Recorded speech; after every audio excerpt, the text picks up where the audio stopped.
لجماهير 1925. 90 سنة من الإنجازات، 90 سنة من الرجال، 90 سنة من البطولات والكؤوس، 90 سنة من تمثيل الوطن. هاندبول، باسكيت، فولي، فوت، أسماء مرت وأسماء شرفت الألوان الساحلية التونسية. أول عربي في الأنبياء صالح الماجري، باسكتور ريتوال، الهداف التاريخي لبطولة فرنسا سيدة كرة اليد العالمية.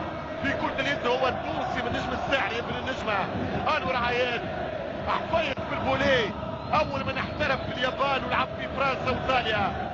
هذه أسماء في انتظار الساعات القادمة لعل الحلم يصبح حقيقة لكل تونس. وعبد النور ينضم إلى برشلونة، حلم الملايين. ترجع الكرة لصالح، وصالح يوزع. حذاري من متعب الشوط، الكرة ضعيفة من عماد.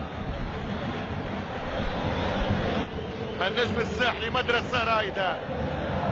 ألعاب القوى في الثمانينات ما تعرفوش، لأنه يعني صارت له مشاكل مع الجامعة وبطل 24 سنة. اسمه محمد صالح الشوري، كان بطل العالم في العدو الريفي عام 81 للأواصر.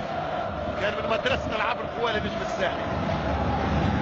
هون الجابر في التنس رولان جاروس، هي من مدرسة التنس في حمام سوسة، ولكن عاشقة للنجم. كمان ترايع، كمان تكبير، وكم شرفنا الوطن لسنين وسنوات يا ريتوال.